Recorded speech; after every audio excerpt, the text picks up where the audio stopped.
Pada kesempatan kali ini, saya akan menjelaskan mengenai modal perseroan. Ketika perseroan secara resmi terbentuk melalui akta pendirian perusahaan, perseroan akan memulai melakukan penjualan hak kepemilikan dalam bentuk lembar saham. Jika perseroan hanya memiliki satu jenis atau satu kelas saham, maka saham tersebut dinamakan sebagai saham biasa atau ordinary stock. Setiap lembar saham biasa akan memberikan pemegang saham hak untuk menentukan perihal perusahaan, memperoleh bagian atas laba perusahaan, membeli lebih dahulu tambahan saham biasa baru yang diterbitkan oleh perusahaan agar dapat mempertahankan besarnya persentase kepemilikan dalam jumlah yang sama, dan hak untuk mendapatkan sisa klaim atau residual claim setelah klaim kreditur dan pemegang saham preferen atas aset perseroan dipenuhi pada saat terjadinya likuidasi. Ingat kembali bahwa sesuai dengan makna yang terkandung dalam persamaan dasar akuntansi, yaitu aset sama dengan kewajiban ditambah modal, maka pada saat perusahaan dilikuidasi, seluruh aset perusahaan akan dijual dan hasil dari penjualan aset akan dipergunakan pertama kali untuk membayar utang kepada kreditur, dan sisanya baru merupakan hak pemilik perusahaan. Hak-hak yang akan diberikan oleh perusahaan kepada investor atas kepemilikan saham biasanya dinyatakan secara tertulis dalam akta pendirian perusahaan atau dalam anggaran dasar dan anggaran rumah tangga perusahaan. Kepemilikan saham dibuktikan melalui sertifikat saham yang bernomor urut tercetak.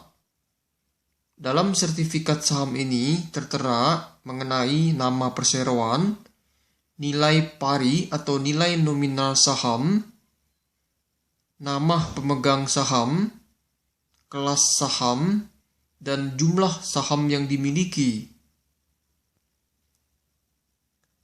Modal pemilik dalam perseroan dinamakan modal pemegang saham atau yang dikenal dengan istilah stockholders equity.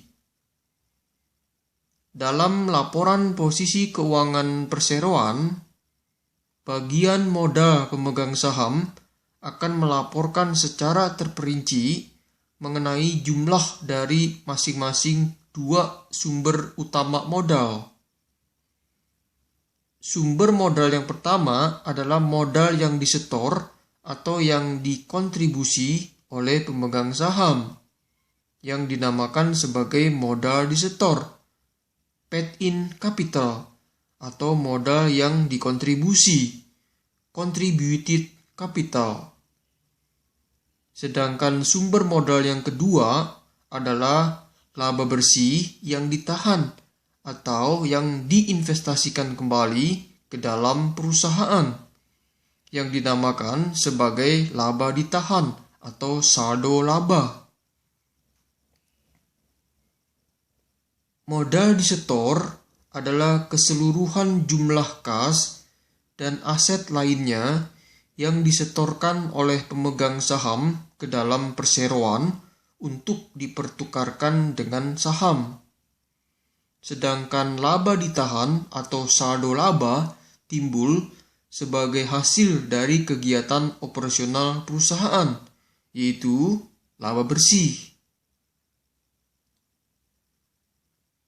Pada setiap akhir periode akuntansi, laba bersih atau net income yang dihasilkan selama periode berjalan akan ditutup ke akun laba ditahan atau saldo laba melalui ayat jurnal penutup, di mana akun ikhtisar laba rugi atau income summary akan didebet dan akun laba ditahan atau akun saldo laba akan dikredit.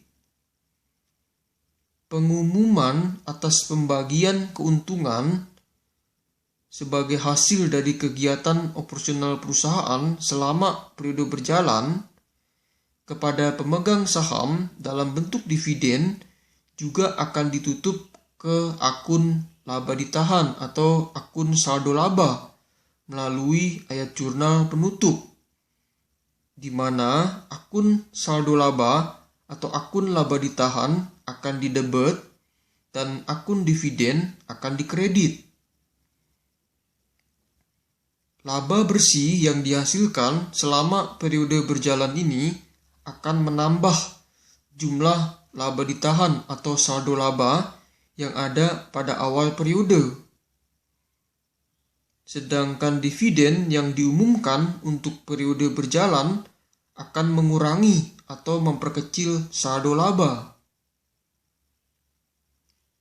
Laba ditahan atau saldo laba memiliki saldo normal di sebelah kredit, sehingga pengurangan terhadap saldo laba akan dicatat di sebelah debit, dan penambahan atas saldo laba akan dicatat di sebelah kredit. Besarnya saldo laba pada akhir periode sesungguhnya adalah merupakan akumulasi laba bersih dari beberapa periode, termasuk periode berjalan, yang masih tersisa setelah dibagikan kepada pemegang saham dalam bentuk dividen, baik dividen tunai maupun dividen saham biasa. Besarnya saldo laba pada akhir periode ini dapat dihitung dengan cara menjumlahkan antara besarnya saldo laba yang ada pada awal periode dengan besarnya saldo laba untuk periode berjalan. Saldo laba untuk periode berjalan sendiri dihitung dengan cara mengurangkan laba bersih yang dihasilkan selama satu periode atau periode berjalan dengan dividen yang diumumkan untuk periode berjalan. Rugi bersih atau net loss yang dihasilkan selama periode berjalan akan mengurangi besarnya saldo laba awal periode. Demikianlah penjelasan dari saya mengenai modal perseroan. Semoga bermanfaat. Salam sukses.